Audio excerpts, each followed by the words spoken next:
रामनाथ जी को शहर में आए अभी 2 साल हुए थे। उनका बेटा सचिन शहर में नौकरी करता था, इसलिए वह अपने पिता को भी शहर ले आया था। सचिन की पत्नी राधिका को रामनाथ जी का उनके साथ रहना पसंद नहीं था। वह चाहती थी कि हम अकेले में मज़े से रहें। इसी बात को लेकर अक्सर घर में कहासुनी होती रहती थी। एक दिन राधिका घर का काम निपटा रही थी, तभी रामनाथ जी के हाथ से एक शीशे का गिलास गिरकर टूट गया।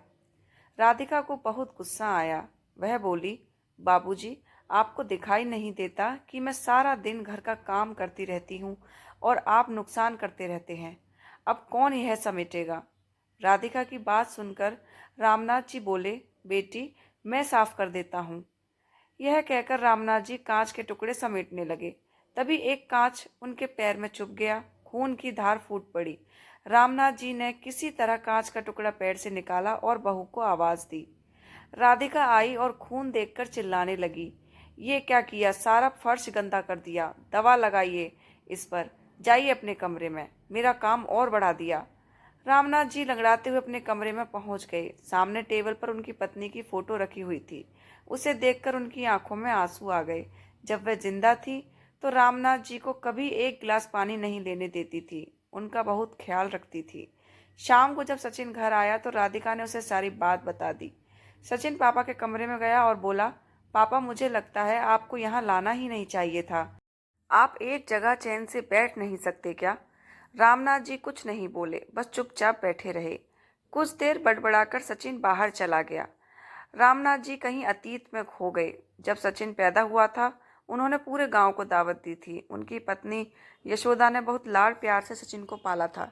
सचिन जब थोड़ा बड़ा हुआ तो रामनाथ जी उसे अपनी साइकिल पर बिठाकर स्कूल छोड़ने जाते थे।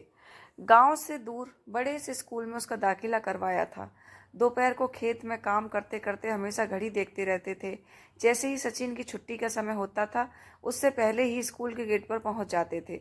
सचिन को घर पर छोड़कर फिर साइकिल उठाकर भरी दोपहरी में खेत पर जाते और रात तक मेहनत करते थे। सचिन जब 5वीं 8वीं क्लास में आया तो एक दिन अपने पिता से बोला, पिताजी, आप मुझे स्कूल छोड़ने मत जाया करो। मेरे सारे दोस्त मजाक उड़ाते हैं। आप मुझे एक साइकिल दिलवा दो। यशोदा जी ने बोला, अच्छा, अपने बाप के साथ जाने में शर्म आती है? कोई साइकिल नहीं मिलेगी। जाना है तो पैदल जा। रामनाथ जी ने सचिन की बात को समझकर उसे साइकिल दिलवा दी। धीरे धीरे वह पढ़ लिख गया और शहर जाकर नौकरी करने लगा।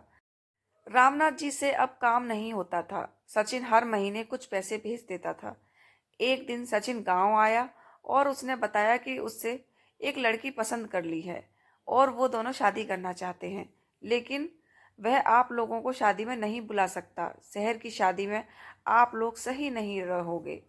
यह सुनकर रामनाथ जी और यशोदा का दिल टूट गया। यशोदा ने तो कुछ ही दिन बाद बिस्तर पकड़ लिया। 2 महीने बाद सचिन राधिका को लेकर गांव आया, लेकिन एक ही दिन रुककर वापस जाने लगा। रामनाथ जी ने उससे कहा, बेटा, कुछ दिन रुक जा, शायद तेरी माँ की अंतिम घड़ियां आने वाली हैं। कुछ दिन तुम लोग साथ रहोगे तो उसे अच्छा लगेगा। सचिन ने कहा, पिताजी, राधिका नहीं रुकेगी। उसे गांव पसंद नहीं आ रहा है। दोनों चले जाते हैं। कुछ दिन बाद यशोदा जी ने अपने बेटे को याद करते करते दम तोड़ देती हैं। उस समय सचिन और राधिका दोनों 13वीं तक रुके थे। फिर रिश्तेदारों के कहने पर सचिन अपने पिता को शहर ले आया, लेकिन अब दोनों उनसे बहुत परेशान हो चुके थे। रामनाथ जी को अब कोई ठिकाना भी नहीं था। गांव का मकान और खेत सचिन ने बेच दिए थे। उसी पैसे से उसने एक फ्लैट खरीदा और किराए के मकान से उसमें आ गया था। एक दिन शाम के समय रामनाथ जी उदास एक पार्क में बेंच पर बैठे थे।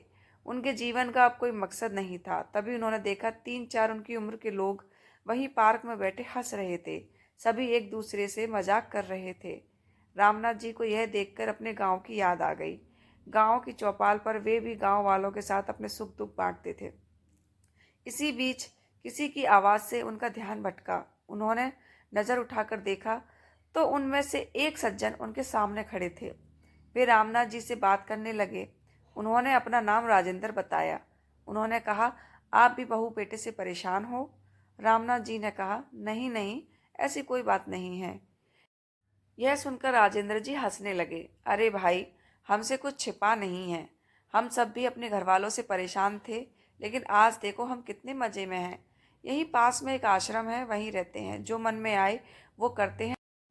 जहाँ जाना हो जाते हैं, वहाँ बड़े प्यार से नौजवान हमारी सेवा करते हैं। समय पर खाना मिलता है, साथ ही हंसी खुशी का माहौल रहता है। छोड़ो इस उम्र में अपनी बेइज्जती करवाना, आ जाओ हमारे संग। यह सुनकर रामनाथ जी की आंखों से आंसू बहने लगे। राजेंद्र जी ने बाकी सबको भी बुला लिया। फिर वे रामनाथ जी को आश्रम दिखाने ले गए। वहाँ सब खुशी खुशी रह रहे थे। वहाँ उन्हें कुछ लड़के लड़कियां मिले जो वहाँ सेवा करते थे।